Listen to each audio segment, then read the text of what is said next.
Rizka Malina dengan NIM 44432200085. Saya dari kelas 3A. Di sini saya akan melaksanakan tugas mata kuliah biokimia hasil perairan dengan judul garam pengemulsi. Nah, selanjutnya di sini saya menggunakan jurnal dengan judul pengaruh enzim dan emulsifir terhadap kualitas keju olahan. Nah, sebelumnya garam pengemulsi itu disebut juga dengan garam lele. Tujuan penambahannya adalah untuk mengemulsikan lemak, mengontrol dan menstabilkan pH, serta menghilangkan kalsium dari sistem protein. Garam pengemulsi yang banyak digunakan sebagai penambahan pembuatan keju olahan itu adalah monofosfat, polifosfat, dan sitrat. Nah, tujuan dari jurnal yang saya gunakan, penelitiannya bertujuan untuk mengetahui proses pengolahan susu secara sederhana untuk menghasilkan keju yang dapat dikonsumsi secara langsung tanpa proses pemeraman. Nah, pada pembuatan keju tersebut dari susu ditambahkan dengan campuran garam pengemulsi, yaitu keju olahan dibuat dengan komposisi campuran 50% keju muda dan 30% keju Gouda umur 3 bulan, serta 10% keju Gouda yang berumur 7 bulan. Kemudian dicampurkan dengan bahan pengemulsi trinatrium sitrat sebanyak 3% atau dinatrium hidrofosfat sebanyak 3%, garam dapur 2,5%, air sebanyak 5%. Kemudian bahan pengemulsi trinatrium sitrat dan pengemulsi dinatrium hidrofosfat 3%. Bahan pemberi cita rasa sebanyak 0,50% dan pewarna kloroten sebanyak 0,01%.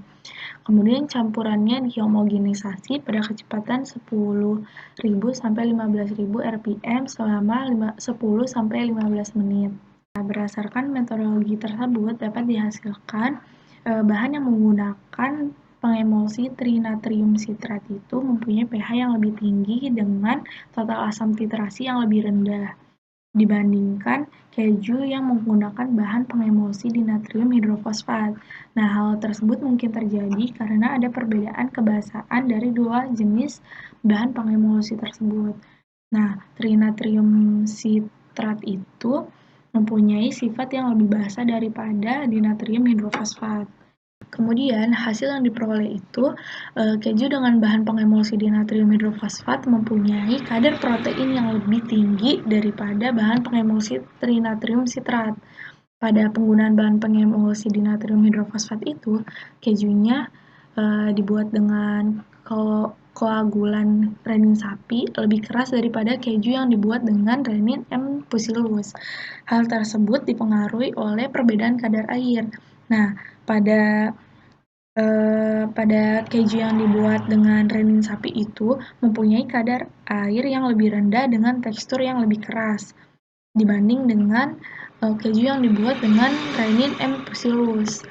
Nah, tekstur yang paling lunak itu ada pada keju yang dibuat dengan koagulan M. pusillus dengan pengemulsi dinatrium hidrofosfat. Nah, berdasarkan uji organoleptik, penerimaan umum itu lebih menyukai keju dengan tekstur yang lebih keras dibandingkan tekstur yang lunak.